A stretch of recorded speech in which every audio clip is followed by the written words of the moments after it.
Because the weather is better down there. They're leaving because the taxes here are excessive. They're leaving because there's an astonishing tax break. Next on Listening to America, Part 2 of America, What Went Wrong. Watch later tonight at 9, following Frontline.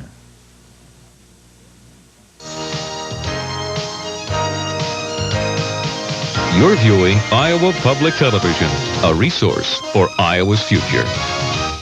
Acquisition of this program was made possible by Friends of Iowa Public Television. And funding for the Iowa broadcast is provided by Luther College in Decorah, Iowa, since 1861, an environment for academic excellence. And by CRST, a family-owned company based in Iowa and a major truck carrier in the United States, which is proud to support the MacNeil Lehrer NewsHour.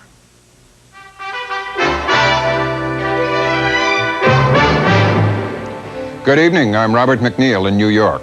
And I'm Jim Lehrer in Washington. After our summary of the news this Tuesday, Ontario Premier Bob Rae and White House official GAIL WILENSKY debate the Canadian healthcare system.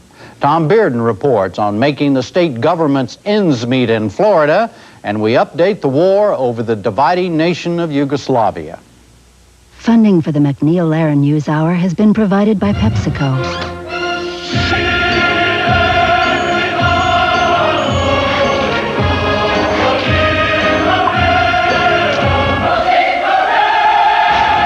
PepsiCo. Part of helping the world live and communicate better is keeping it well informed. That's why funding for the NewsHour is also provided by AT&T and by the Corporation for Public Broadcasting and viewers like you. Convicted murderer Robert Alton Harris was put to death this morning in a California gas chamber. The execution took place after the U.S. Supreme Court overturned 4 stays and ordered the appeals court not to hand down any more. The last stay had been issued with Harris already strapped in the chair. Outside the San Quentin prison, hundreds of death penalty supporters and opponents peacefully demonstrated.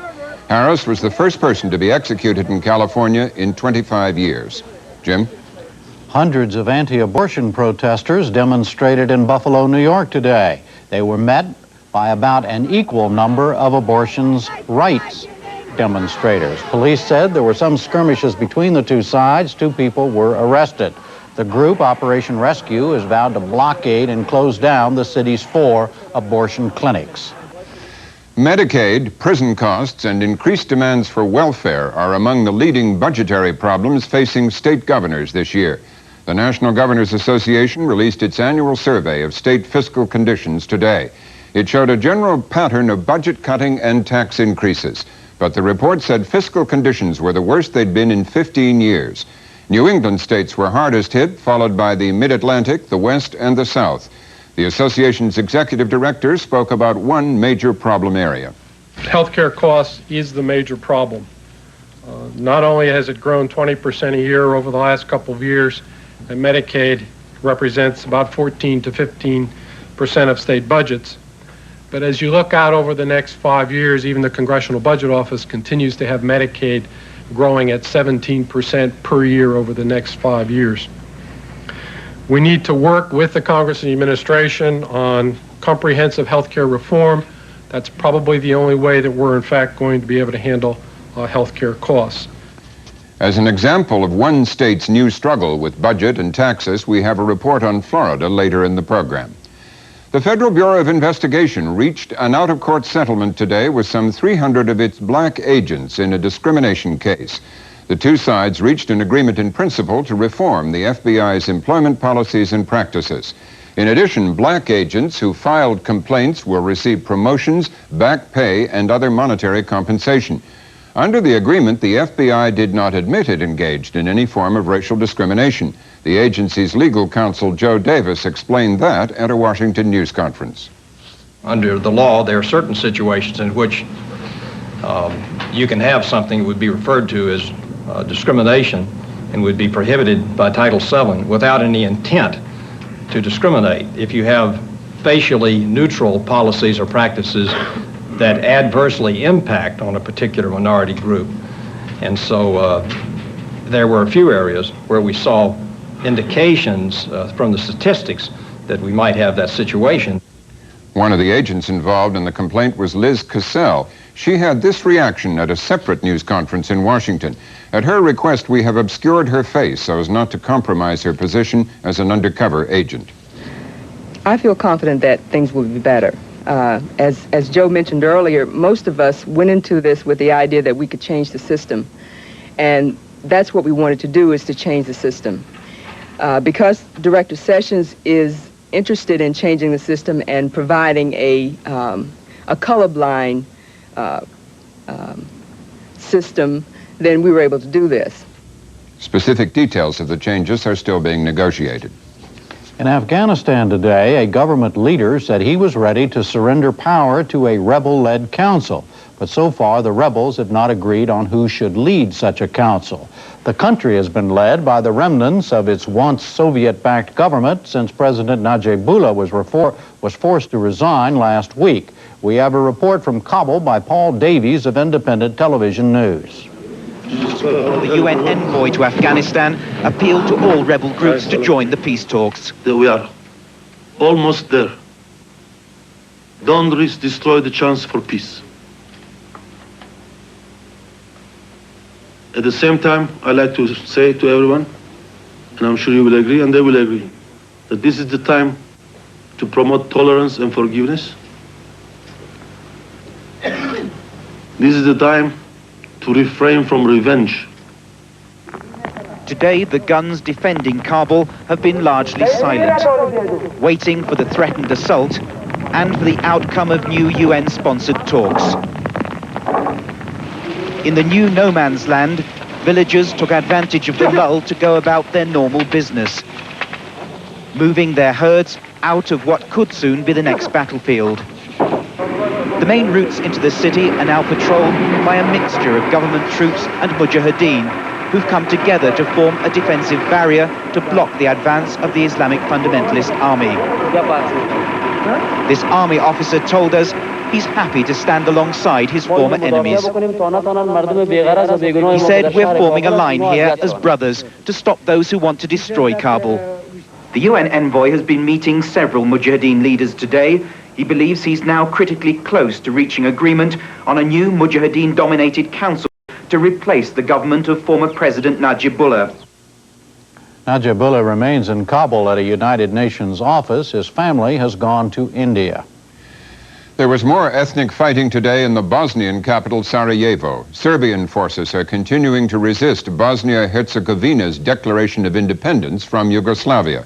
We have a report narrated by Richard Vaughn of Worldwide Television News. It seems that nothing can stop Bosnia from slipping into all-out war. Serbs launched their heaviest assault on Sarajevo, seemingly intent on cleaving it apart. Observers believe they want to occupy parts of the city. Whatever the objective might be, the cost is high. Serbs aimed their mortars at Sarajevo's television station, claiming it was responsible for broadcasting propaganda. 4 shells hit the station, causing extensive structural damage and shattering glass throughout the building. Despite the attack, engineers say transmission equipment wasn't affected and they will stay on air. At UN headquarters, peacekeepers watched, but for now, commanders seem determined to stay out of the fray. We're just taking some extra security precautions here on our own facility and waiting to see what develops. They may have no choice but to act before the rival ethnic factions destroy everything there is of this recently born republic. Secretary of State Baker said today the United States must stay actively involved in helping the former Soviet republics. He called for public support of a $24 billion international aid package for Russia. He spoke to the Chicago Council on Foreign Relations. I'm sure you will ask me, as some in the Congress have already asked me, whether this is just more foreign aid. And I will answer you that it is not just more foreign aid. You will ask me whether this is just more charity, and I will answer you that it is not just more charity. It is instead a hard-headed investment in our security, a hard-headed investment in our future. Simply put, the Freedom Support Act is in America's national interest. Indeed, I would argue it is in our national security interest.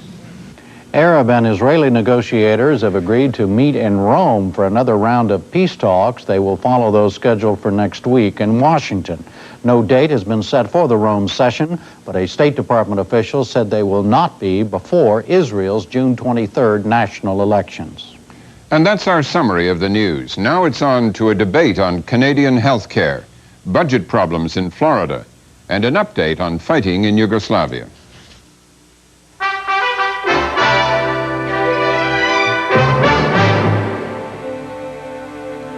Our lead story tonight is the new American debate about something Canadian, guaranteed, cradle-to-grave, nationalized health care for all.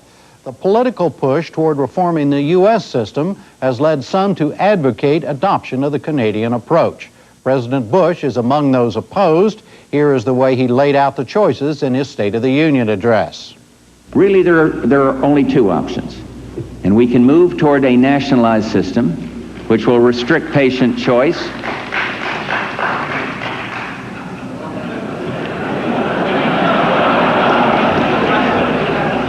a system which will restrict patient choice in picking a doctor and force the government to ration services arbitrarily.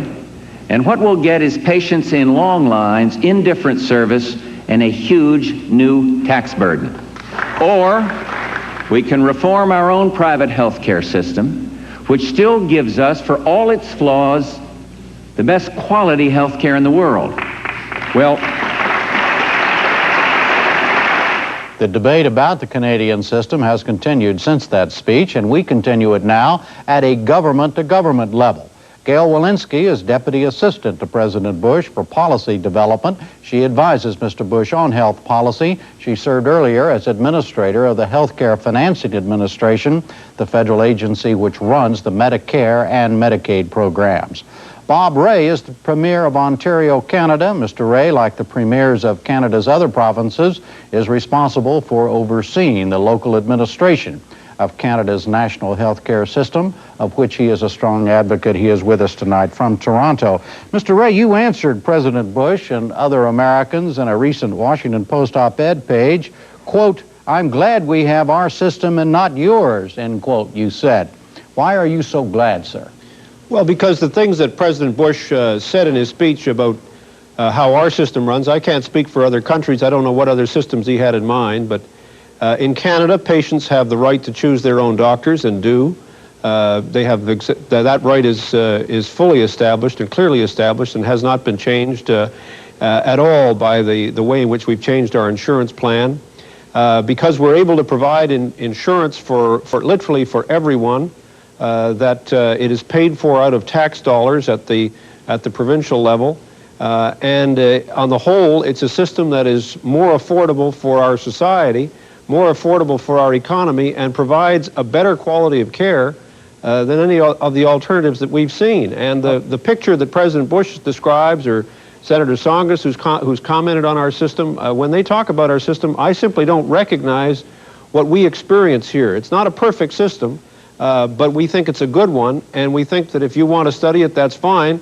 If you want to choose another system, that's fine too, but don't knock the system here because we think it's a good one, and we think many of the criticisms that we've seen in the American political debate are just really quite off base. Well, I want to go through those, but in your op-ed piece, you made the major point that you made was that comparing your system with the American system was that your system, the Canadian system, was fairer. What did you mean? Well, quite simply, we don't have, I think in your country there's something like 40 million people estimated for 91 who don't have any insurance at all, another 50 million people who are substantially underinsured. In our system, everyone is insured, everyone is covered. People get to choose their doctor, and the care is provided. It's paid for out of tax dollars. The system ensures that what determines whether or not you get care and when you get care is how sick you are, not how well off you are or how well connected you are or what kind of insurance you have. Everybody has the basic insurance. Now, you can supplement that insurance, but the basic insurance is there for everyone, and I think that's the fairest system. What we've said as a society, and we said it a long time ago, And there's nobody on the right or the left or in the middle or wherever in the political spectrum I think would want to move away from it. What we've said is that health care is simply not a commodity. It's a basic right. It's a sign of what we owe each other as human beings. Anybody can get sick, whether they're rich or poor, and everybody should have access to decent health care. And we've managed to do that, and we've managed to do it in a way that's we think, reasonably cost-effective, reasonably fair. Of course, there are going to be problems in any system, but we're very proud of our system. Ms. Wilensky, has Mr. Ray not actually framed the differences between the United States and Canada when he says that in Canada, health care is a right, where in the United States it is not seen as a right? I don't think that's the most useful way to look at it. Let me explain why. I think that Americans believe that people need to get access to adequate health care. The question is who, how, who pays, how is it provided? That's really a very complicated question. I think that it's important for Americans to recognize that if Canada is satisfied with the Canadian system, that's their business. I look at what Canada does and I feel very strongly this is not going to work for us. We are not them. We have a different cultural background. We have different views toward government. We have different expectations. And I don't think that what they have done through their entirely tax-financed system, which has much greater constraints on technology and availability of specialists, is something that we in this country would find comfort with. If it works for them, I'm not going to tell them they ought to change. I do think that they are beginning and will continue to see some fraying at the edges. It's 20 years out. Some of their capital structure is going to start to show signs of wear and tear, and of course their baby boomer generation is just beginning to hit their own country. But again, if it's for them, that's their business. But let's go to some of the basic underpinnings of that system and as how it applies to the debate that's going on in the United States, the political debate. And it's not only a political debate, I think you would agree, it's a debate that's going on not only among the politicians, but among everybody in the country. Now, the question that I raised and that he raised was the issue of the right. In other words, in Canada, the decision has been made by society that everybody has a right to health care across the board. Now, that decision has not been made in the United States. Is that correct?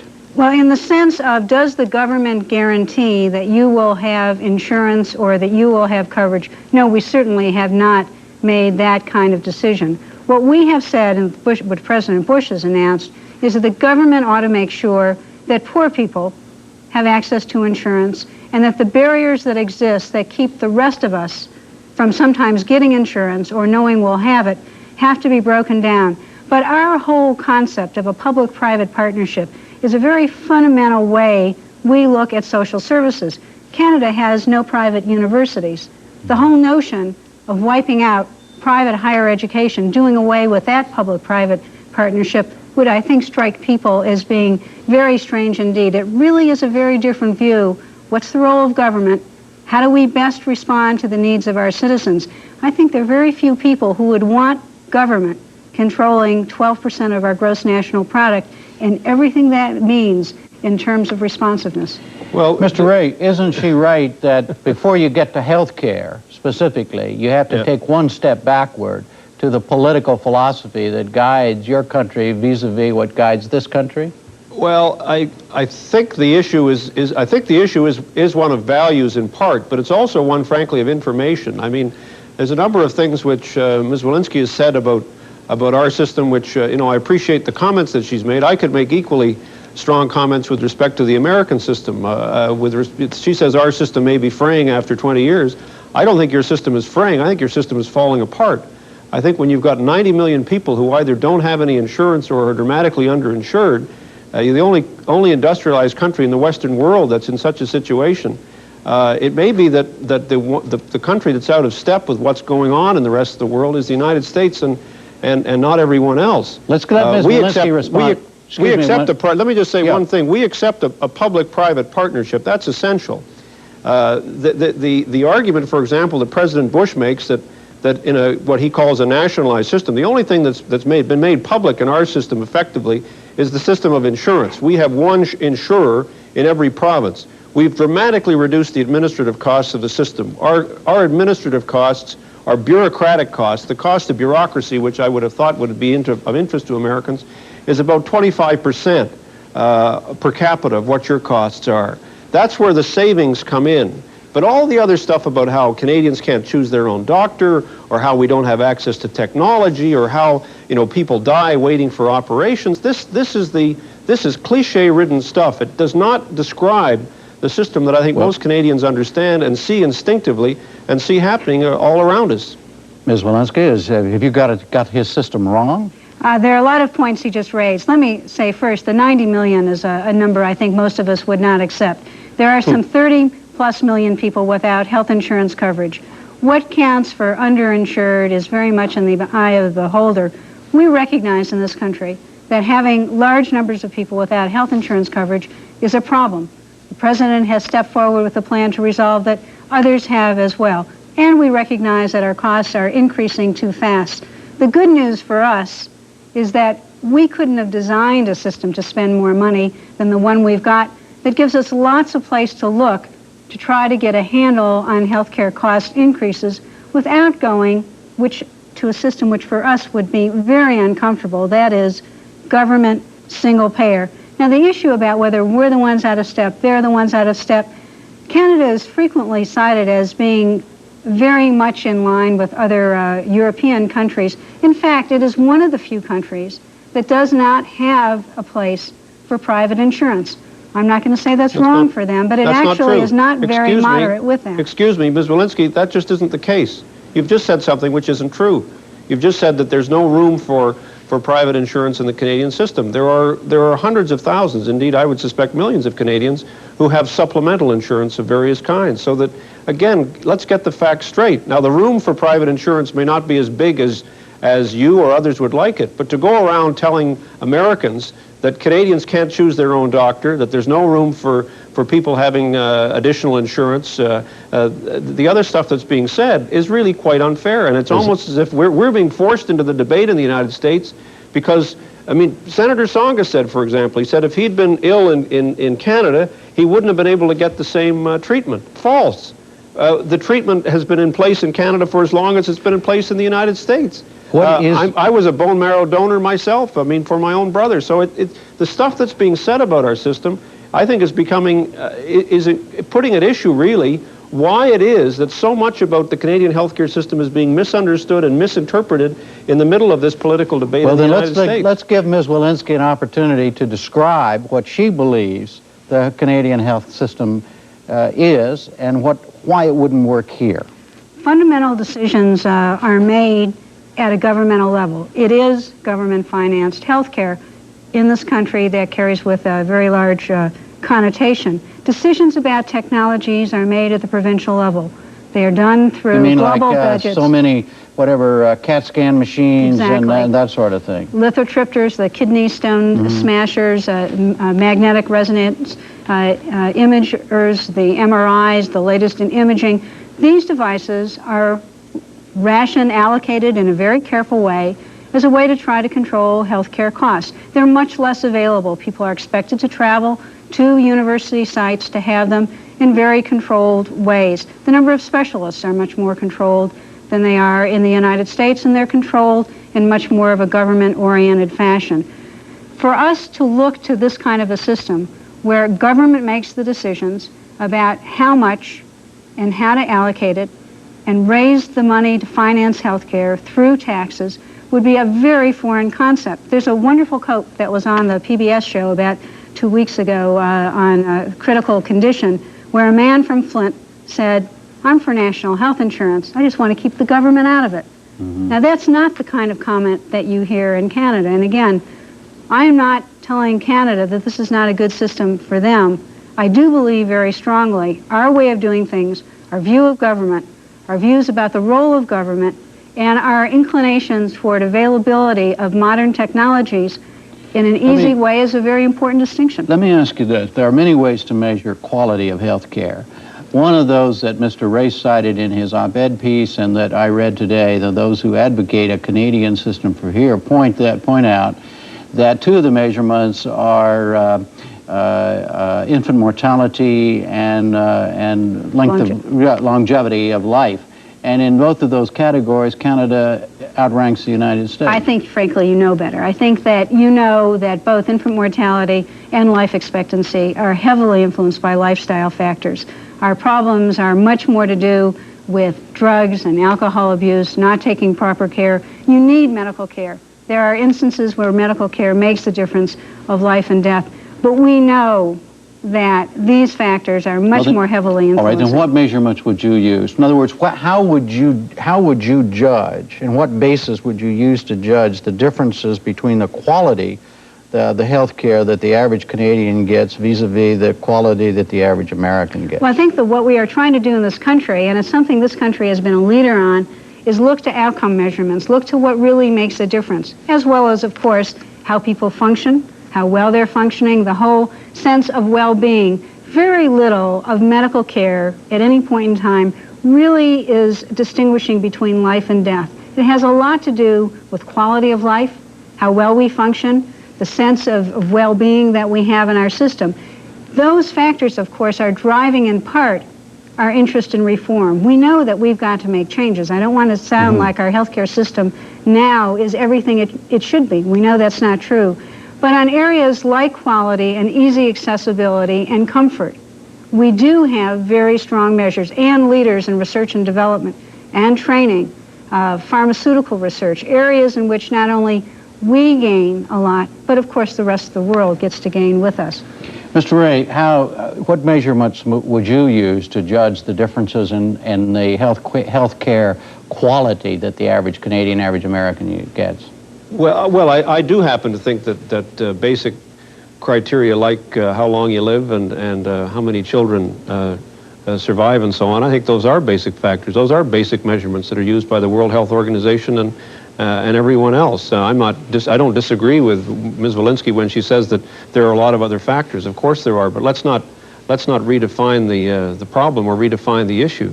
And I think those are critical criteria that you've got to use. I also just want to take issue because Ms. WILENSKY keeps coming back to this specter, which I know is such a feature of American politics, of the government running everything. The reality in our system is that what drives the healthcare system is the relationship between patients and doctors. That's as true of our system as it's true of the system in the United States. Let's stop right there. Are you suggesting something different than what he has said about the Canadian system? Do you think it works differently than what he just said? Well, I think that the issue of whether the most important relationship is patient and physician is, of course, true. The question of whether or not government makes fundamental allocation decisions about where technologies, facilities, and specialists are available is something that characterizes Canada, doesn't characterize But every system, but I guess my disagreement with Ms. WILENSKY is that I think she's forgetting the fact that every system makes a decision about priorities. This argument somehow that Canada is a system in which the government runs everything, which is false, that just isn't true. And then to say that there's no rationing in the United States or that there's no allocation going on in the United States, of course there is. It's just that it's being done in a different way, and it's being done in a way that isn't as clear to everyone. Yes, some priorities are established, but to argue from that to say that somehow people don't have access to care or that there's a denial of access to care is, again, it's simply not true. And I think that this is what makes the debate for us such a real one. When the President of the United States goes on the State of the Union address and says that if you have a system which is different from the American system, and he uses the cliche of a nationalized system, and then says patients can't choose their doctors, I mean, you've got millions of Canadians watching that and just saying, is he talking about us? Because if he is, hey, it's not the system we understand. He was talking about Canada, wasn't he? Well, he's talking about, I think at that point, generically nationalized systems, incling Western Europe as well as in Canada. I just don't think it's fair to Canadians. Sorry. Yeah, I hear you. But in response to Mr. Ray, what you're saying is that you're not denying that there is rationing of health care in the United States, right? Well, I think the you're issue... You're just upset about who makes the decision. The point I think that's important is who makes these decisions. Yeah. In Canada, with regard to facilities, institutions, technology, specialists, it is government. Now, that is a form of doing it. I know more about government making decisions or issues of that nature, having just come from being the administrator for Medicare and Medicaid than many people in the United States. I think for us, that is not where we want those decisions being made. It is an option. Many countries do it. When we talk about rationing, what we usually mean is not providing services that we believe can have medical benefits associated with them. Of course, we have to make resource allocation decisions. And that's rationing. Rationings, and when Same you don't, thing, right. well, what I think we think of the United States as rationing is not providing medical services that can have medical benefits because they're too low a priority. Right now, we have a medical care system in the United States where everything drives us and the providers of health care to want more, consume more, and provide more. We have so many places where we can move to try to change those dynamics before we are to do something like explicitly not have services that provide medical benefits, what other people can call rationing. Do we make choices? Do we make resource allocations?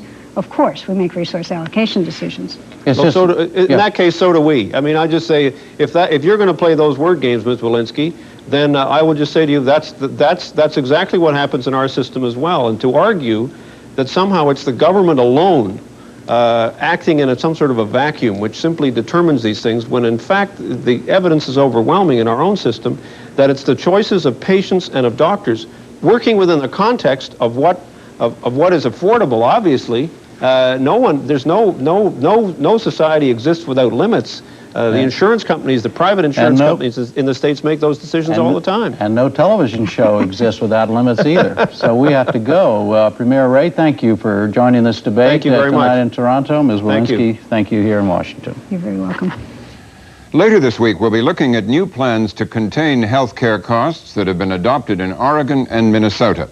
Still ahead on the NewsHour tonight, Florida's budget problems and fighting in Yugoslavia.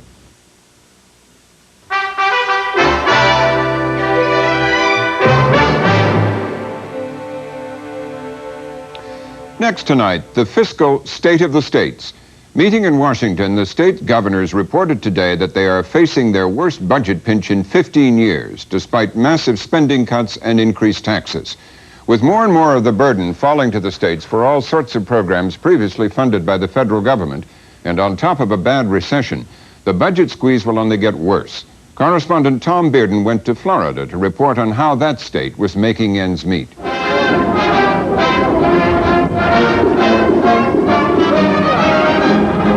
One of the great political dramas of this decade is unfolding all over America.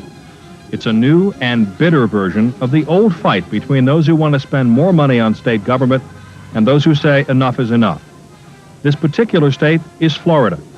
The leading role in this melodrama belongs to Walk-In Lawton Childs, who literally walked the state in his campaign for governor after an 18-year career in the U.S. Senate.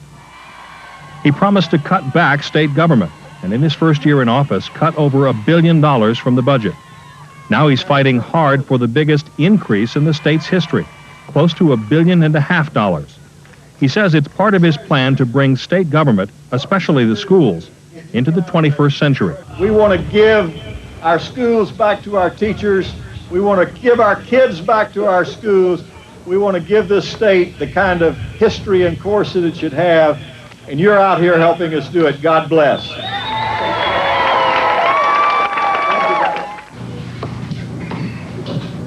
Someone else is walking the hallways of the state capitol. No staff, no cheering section, just a sheaf of papers bearing a very different message. George Schulte, longtime advocate for lower taxes.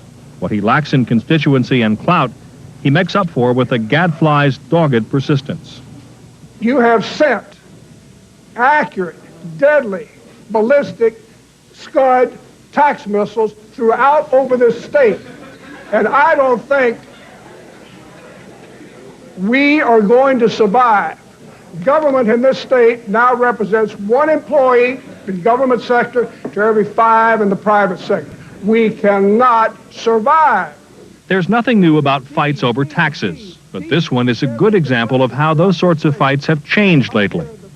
In the past few years, they've gotten a lot more intense because cities and states are living much closer to the edge than ever before. Federal money that used to subsidize a lot of programs is mostly gone. And then there's the stage for this drama. a state whose gloss of affluence looks more and more scuffed these days. The national recession hit harder here than in most places. Housing construction slumped, employment fell, personal income fell. South Florida lost 6,000 jobs when Eastern Airlines shut down. 11 months later, so did Pan Am. All of that shows up in the money missing from the thousands of tax payments that pour into the State Department of Revenue each month. Florida is one of only 7 states without an income tax. Most of the receipts come from the sales tax. When the economy slipped, so did retail sales and the state's income. Since the state is required to balance the budget, something had to go. Many of the early victims were social service programs. The state's only treatment center for people with serious alcohol and drug problems closed its doors. Over 600 people a year were treated here, people with problems that couldn't be treated anywhere else. But that first round of cuts wasn't enough. In January, Governor Childs raised the curtain on Act Two in his State of the State message. Last year, we refused to initiate any tax reform or to seek new revenue until we had overhauled the spending system.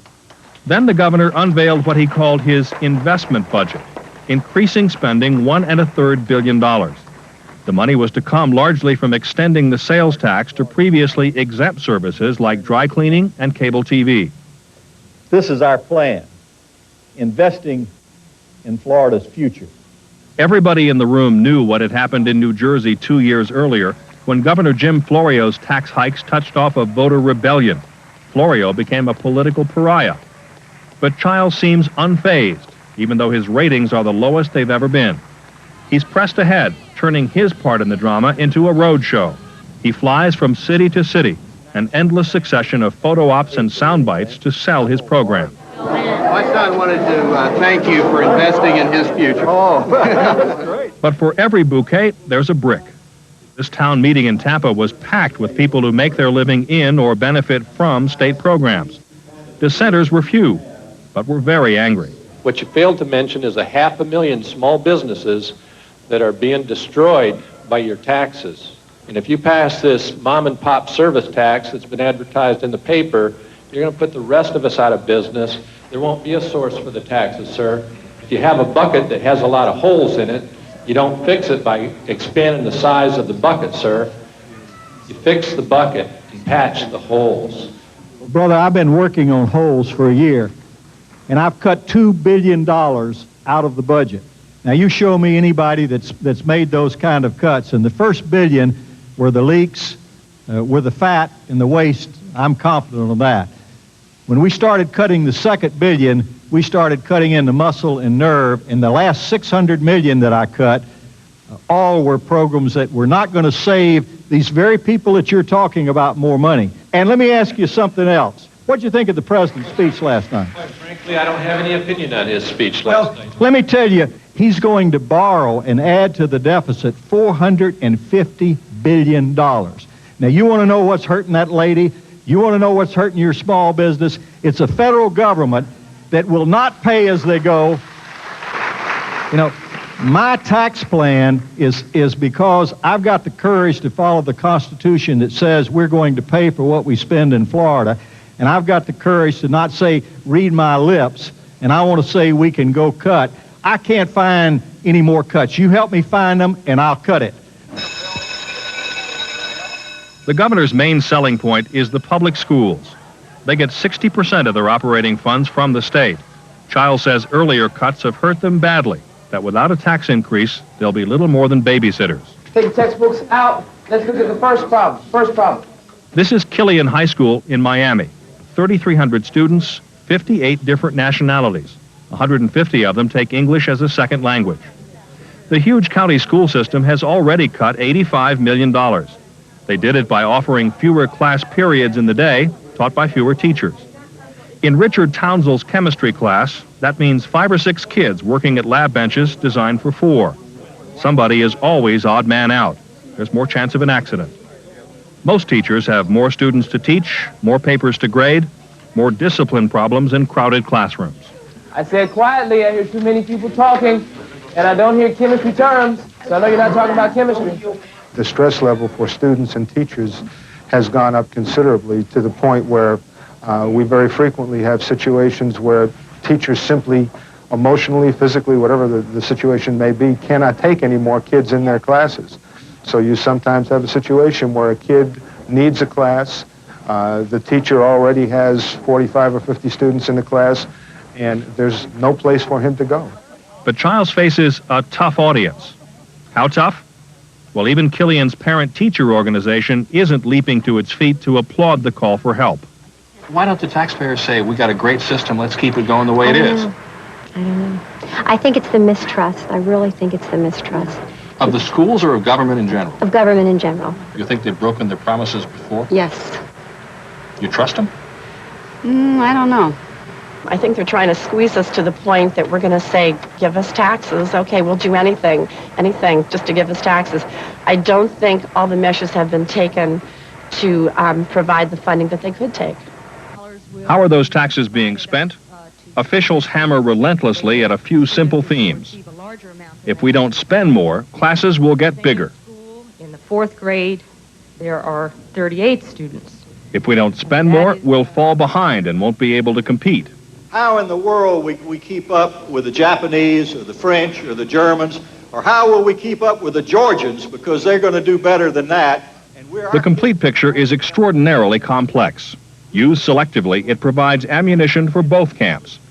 For example, Childs talks about shortfalls, but the absolute number of dollars spent on schools has risen every year for the past 10 years. Ammunition for the anti-taxers. The Florida legislature, if they convened this week, went home, didn't change anything in the tax structure of this state, they would still have $600 million in new tax revenue. But pro-taxers say dollars had to rise because the number of students is rising too, from 1.6 million to just over 2 million in 10 years. School districts today are receiving about the same amount of dollars on a per-student basis that they received 2 years ago. The anti-taxers have their rebuttal. The amount of money spent per student also went up over the past decade. It went up faster than the inflation rate and faster than the personal income from which it's drawn. With all that extra money per student, they ask, why do we need new taxes? A local think tank called Florida Tax Watch was the first to start calling attention to the increase. When they unveiled their findings last fall, Education Commissioner Betty Castor was so upset she attended their news conference and called their report, in her words, a crock. What a disservice it is to ignore the fact that bills have to be paid and somebody's got to pay them. But many Floridians disagree. They're saying we need more taxes, but what they're saying is that we don't want to be affected by any economic downturn that occurs in the overall economy. The government. The government wants to be insulated from reality. Dave Hurley is a good example of how many taxpayers feel these days. He runs a surveying business in Tampa. When he heard about the taxes, he got so angry he wrote a letter to the governor and every member of the state legislature. His feelings are shared by other small business people. Susanna Pilot, struggling to build up a small investigative agency in Clearwater with her husband George. People like Hurley and the Pilots are deeply suspicious that officials are exaggerating the need for layoffs to build support for a tax increase. You think they're playing games with you? Well, sure. Absolutely. I mean, we only hear what we read in the newspaper or watch on TV. We don't know what they're really doing. The governor may feel that he needs this money, but I'll tell you what, if I get up to Tallahassee and I start looking around, I'll find out where the money's going. Well, I just don't have the wastage. time or the money, and I know there's wastage, and they don't want me looking up around in Tallahassee. Tallahassee is where Act 3 will be played out at the State Capitol Complex, a group of sleek white buildings constructed in 1977 behind the graceful old state capitol. From a distance, the buildings seem to have no windows, which heightens the self-contained feeling of what goes on inside. The bottom line is this: the flexibility that's being discussed here. Every day when the legislature is in session, flocks of well-dressed lobbyists from many different interests stand outside the chambers while the session plays on projection TV nearby. Recurring expenses. And you know what that means. It means They talk. that the They wait for something to happen. is going to put pressure. They make phone calls. Those without cellular phones crowd a bank of pay phones on the 5th floor. The information counter puts out dishes of gumdrops, peanuts, popcorn, M&Ms, and fish crackers for stomachs that start to rumble during the long afternoon. This winter, some lobbyists spent a lot of time trying to avoid higher taxes for their industry. It is already one of the most taxed of industries. We hope you find Other lobbyists tried to raise taxes, like the two powerful teachers' unions whose members are paid with tax money. And tell them we need more taxes to educate. The teachers' unions have the organizing strength to pull off a major rally on the Capitol steps and the money to pay for TV commercials. But they were stunned to discover that this year, the legislature was listening to other voices. When I started teaching in 1980, I got $500 a year for supplies for my classroom. Now I get $75 a year, 12 years later. Last year I was told $75 for classroom supplies. That's for crayons, pencil, paper, all consumables. Last year I was told that I had to choose between getting spelling books or reading books or math books. Which ones do you want? 1 out of 3. Math, spelling, or reading. And that's wrong. That's wrong. So what I'm telling you is it's a system that's not messed up. In the last 5 years, the legislature has increased its funding to education 70%. The student population's only gone up 30%. We want a tax. Okay. I don't understand your rationale for not supporting a tax for our children. Money is just to put more money in the education system without trying to fix a way for what's there is not going to fix it. It's going to cost more to support them in jail than it is to give them in education. I understand all the buzzwords and all the phrases, but I'm trying to deal with facts. I'm working hard at this. Mobs of school lobbyists crowded the hallways of the Capitol. But this year, all that strength has had less effect than the lone wanderings of anti-tax gadfly Schulte and the grassroots anger of voters drifting back to the Capitol. Still, Childs has a few tricks up his sleeve, like the time he ordered a couple of pizzas to be delivered during a news conference. His point was that new taxes would cost the average family only about as much as 1 pizza a month. $24. Childs took 1 pizza and then sent the other down to the Senate Republican leader, who promptly sent it back, saying Florida can't swallow $1.5 billion worth of pizzas. So Childs is getting attention, and some even admire his leadership. What he hasn't done so far is overcome the suspicion that he's overplaying the problem. This has been a plot from the top, from Governor Childs from day one. He told everybody in his administration, go out and make the cuts where it hurts. Some of the recent polls seem to indicate that a lot of voters simply don't believe that the world is going to end if the state doesn't get another $1.5 billion. And some believe that the state's credibility has been severely damaged. Has it been? Oh, I think it has been. And I think that's not just true in Florida. We're seeing that all across the country. The anger, the voter disillusionment of voters.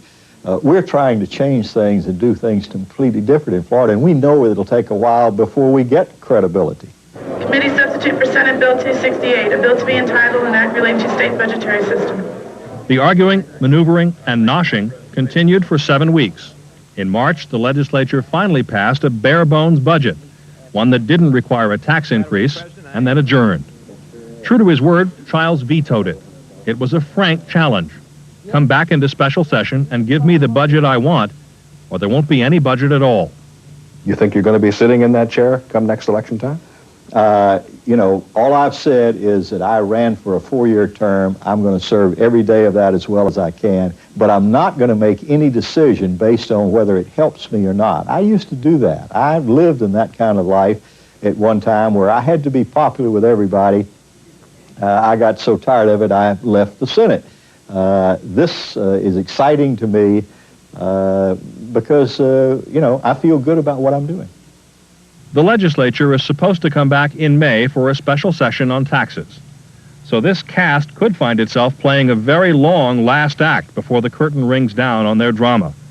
It's a show that could settle in for a long run all over America.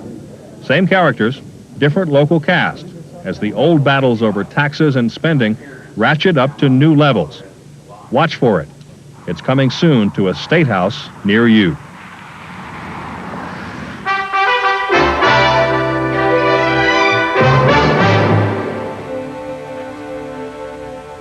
Next tonight, an update on the civil war in Yugoslavia, which has cost more than 10,000 dead in the past year.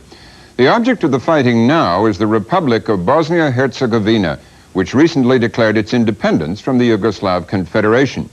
Today, there were battles in the Bosnian capital, the historic city of Sarajevo, and in the town of Mostar. Our report is from Liz Donnelly of Independent Television News. The television station in the heart of Sarajevo came under mortar attack fired from Serb positions in the hills in the early hours of this morning. For days now, it's been targeted by Serb politicians who accuse journalists working here of bias and manipulation in their coverage of the conflict. This attack served as the signal for the battle to spread.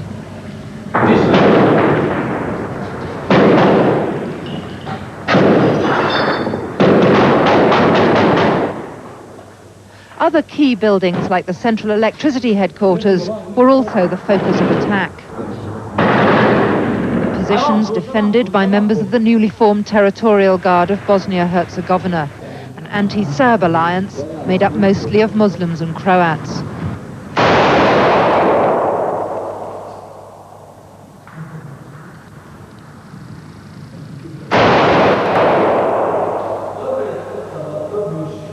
The vicious street fighting spread to the rooftops, where snipers crouch, seeking out targets in the streets below.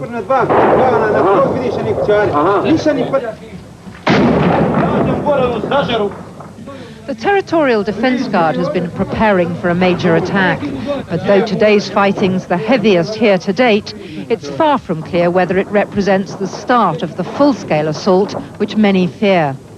And despite their spirited defence, it's difficult to make out just who the snipers are aiming at, as they themselves admit the Serbs are out of range.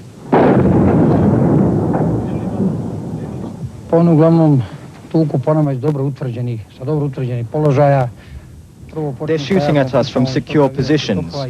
They started with heavy artillery and machine gun fire to create panic. Then they launched grenades. They were firing indiscriminately. They shot at the Central Electricity Headquarters, restaurants and residential areas. Only 200 meters away from the fighting, United Nations troops were anxiously observing developments. Their job in the region is restricted to Croatia and Serbia.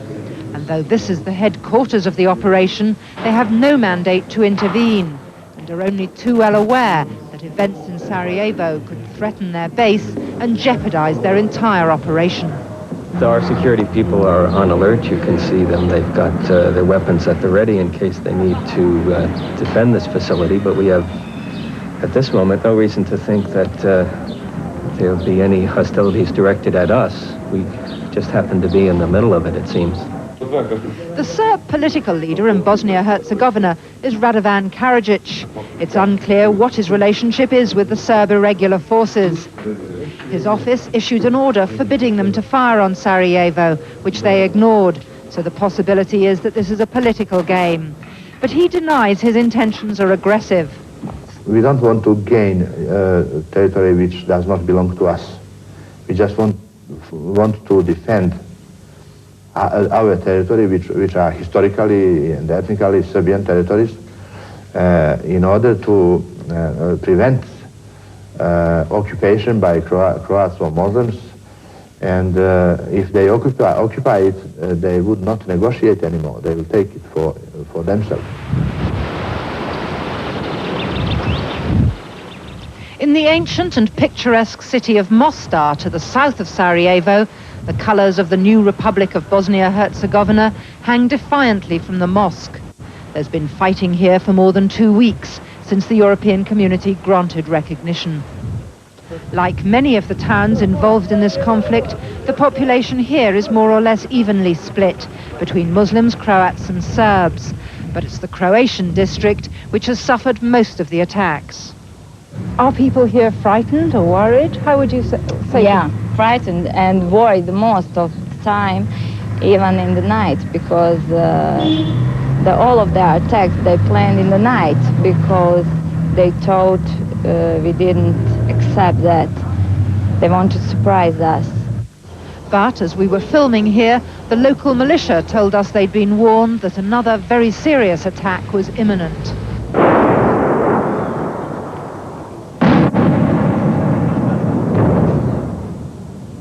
Unlike in Sarajevo, where the role of the Serb-controlled Federal Army is difficult to ascertain, this attack on Mostar was clearly carried out by them.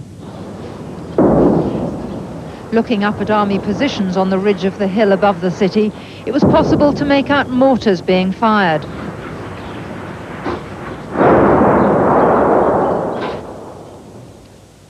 Earlier in the day, the army had issued the town with an ultimatum, demanding the release of 2 of its pilots it claimed had been kidnapped. And despite appeals to call off the attack from EC monitors to an army colonel, it continued for 4 hours. The local Croat and Muslim leadership claim that Mostar's been specifically chosen as a target by the Serb-controlled Federal Army because of its strategic value. They say whoever controls Mostar controls the main road and rail links between Sarajevo and the sea. People here say the pattern is to terrorize the population, where residential areas have taken direct hits, and to provoke retaliatory fire from local militia armed with their own rocket-propelled grenades. Events both in Mostar and in the Bosnian capital, Sarajevo, are seen as a major setback to international peace efforts, which Bosnians believe represent their only chance of improving the situation. Lord Carrington, the chairman of the Conference on Yugoslavia, is expected in Sarajevo on Thursday to see if he can halt the momentum, which is rapidly turning Bosnia-Herzegovina into a battleground.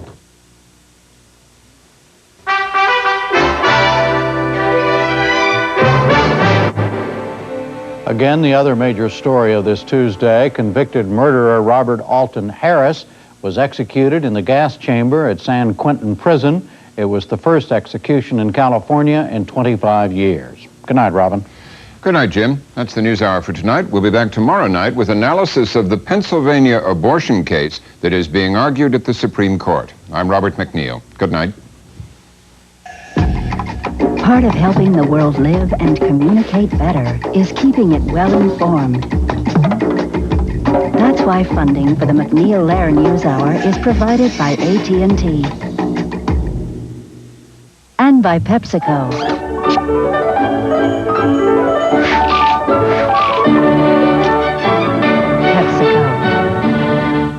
And by the Corporation for Public Broadcasting and viewers like you.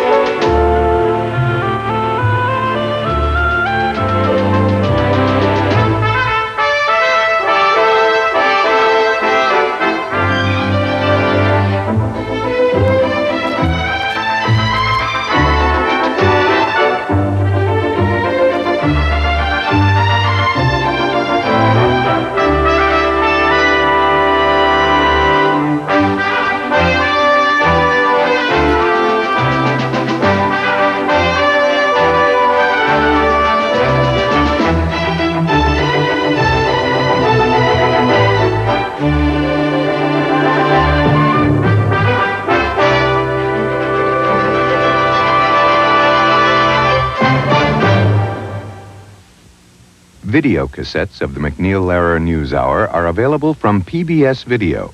Call 1-800-328-PBS-1.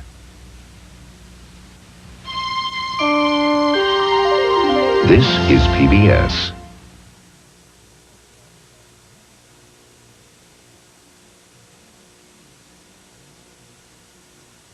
Acquisition of this program was made possible by Friends of Iowa Public Television.